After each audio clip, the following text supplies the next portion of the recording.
Live from Fargo and serving you on TV, online, and on the go. This is Valley News Live at 6. Another sign that school is about to start. Many kids are hitting the field for the upcoming sports season. Good evening and thanks for joining us. So what happens if your child takes a hard hit on the field and is diagnosed with a concussion? They'll definitely miss some playing time, and depending on how severe the injury is, you could face a mountain of doctor bills. Valley News Team's Cornelius Hawker shows us how athletic trainers in the area watch out for your kids so the hit they take doesn't hit you in the pocketbook. That's the sound these Moorhead football players have heard since practice for this upcoming season began. And though they take practice seriously, preventing and reporting possible concussions is just as important to them. First, talk to the coaches, let them know what's going on. Then we go to our trainers, and we got testing that we can do, and they'll help us figure it out if we're good or if we're, have a concussion or something and have to sit out for a little bit. Carter and all of his teammates know too many hits to the head isn't a good thing. The brain is probably, it is the most important part of your body, I think. So, if that's messed up, it could affect the rest of your life. That's why they depend on athletic trainers who can spot the signs and symptoms of a concussion. Mostly when the athletic trainers that are on the sidelines is looking for of different behavior of the athlete. They're looking at more confused, don't remember the plays, don't remember where they're at. If the concussion is bad enough, you could be looking at expensive trips to the doctor, even with insurance. Especially if we have to go into the neuropsych department of helping with that, of relearning and getting assessment of that, of a memory loss or memory retraining, and that, yes, it can be very expensive. Several states offer student athletes some form of insurance, but as for North Dakota and Minnesota? There is none at this time. To the best of my knowledge, there's been talk of it. They talk at the federal high school level association, but whether they leave it to each state to have it. Which is just another reason why preventing concussions is so important. Cornelius Hawker, Valley News Live. Reed says parents can also be proactive in spotting concussion symptoms. If your child is suffering from memory loss or headaches and they play a contact sport, he says you should get them to a doctor as soon as possible.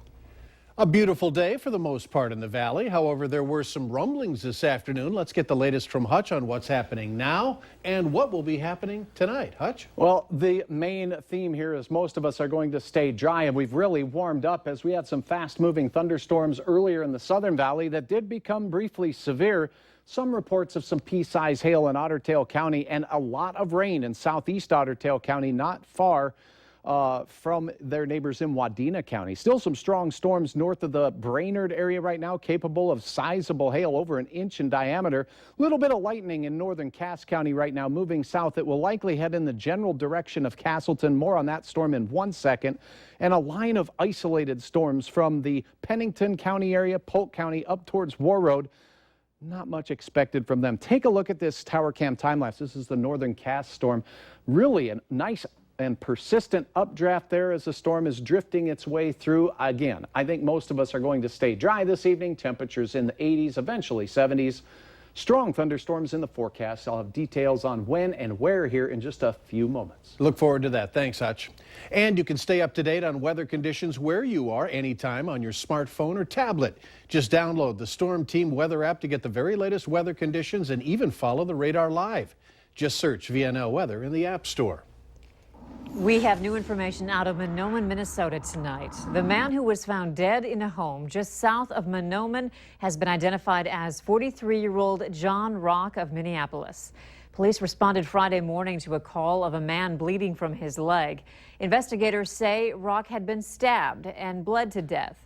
If you have any information concerning this death, contact the Mahnomen County Sheriff's Office at 218-935-2255. The stolen boat we told you about yesterday has been found. It was located northwest of Hector International Airport, specifically at 40th Avenue South and 81st Street near the Maple Dam in Cass County. Now, the boat and trailer had been missing since late July. Police are still looking for whoever stole them. Keep an eye out for this pickup that was believed to be used in the theft. It's a gray Dodge Ram half-ton with a black stripe down the middle. If you have any information, call police. Facebook says it wants you to be able to see posts from friends and family more than from police. So does that put you and your family at risk? With nearly a quarter of the world's population using social media, law enforcement sees it for the crime-fighting potential. but there weren't many shares or comments to two recent posts on their page directly affecting your safety. Law enforcement throughout the country and throughout the world, they understand that this is where they need to be, and this is where things are happening. This is where detectives are solving crimes. Fargo police say they constantly monitor Facebook's changes, and they do get tips through the platform. Sexual assault charges are not being filed against a man accused of touching children inappropriately at Lindenwood Park. Instead, 2 counts of disorderly conduct against Cecile Gillet have been filed. Ryan Youngren, who's with the Cass County Prosecutor's Office, says after reviewing photos, 911 calls, and witness statements, the initial report was not appropriate. A new survey shows that American voters are not excited about either candidate running for president. The latest NBC Survey Monkey poll says Hillary Clinton and Donald Trump are plagued by low favorability. 59% view Clinton unfavorably, and 64% hold negative views of Trump. 11% of those surveyed view Clinton as honest and trustworthy. The number goes up for Trump to 16%. You can join the conversation on our Facebook page. You can also follow the latest news, weather, and breaking news updates anytime on your feed. Just search Valley News Live, like our page, and you'll stay informed throughout the entire day.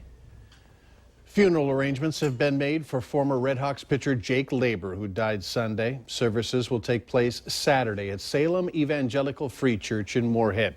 Visitation is from 10 to 11 in the morning, followed by the funeral at 11.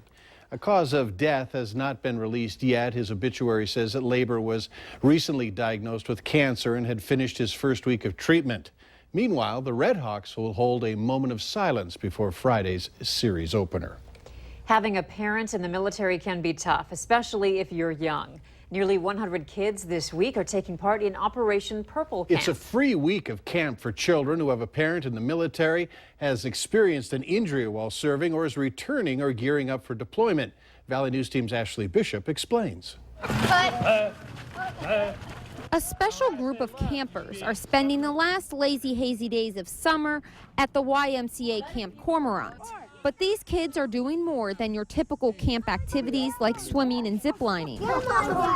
They are learning what MREs taste like, how to fold an American flag, and how much military gear weighs. It makes me appreciate it a lot just because the food conditions and how much they have to lift on a regular day basis, and sometimes they're putting their life in danger.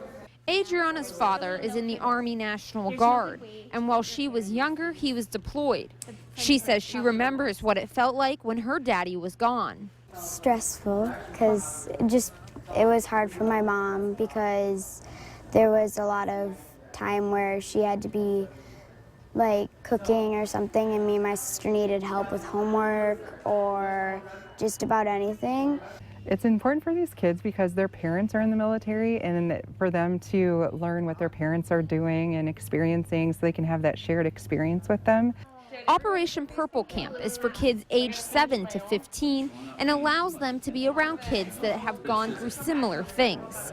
There are 25 camps across the country. The organization teamed up with Camp Cormorant after realizing they didn't have a camp in this region. Because we really feel these kids serve too, with their parents moving and all the sacrifices that their family makes. So we're really excited to give these kids a week of fun. In Cormorant, Minnesota, Ashley Bishop, Valley News Live.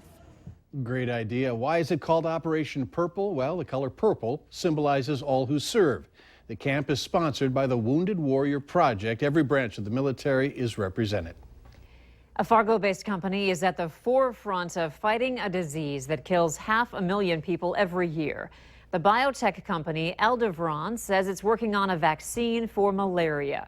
That announcement is one of the highlights from today's technology conference in Fargo. The conference aims to shine the spotlight on technology and tech-based companies operating in North Dakota and the products and services they're developing. Aldevron says their vaccine is in the final stage of testing by the Food and Drug Administration. They are among my favorite stories to share with you. Later on Valley News Live at 6, family members of a local soldier get a surprise. Very large thunderstorms blossoming north of the FM area as we went through our midday hour. For some, that trend continues into the evening. We'll have hour-by-hour details on what you can expect tonight and what's ahead as a cold front makes its way our way next.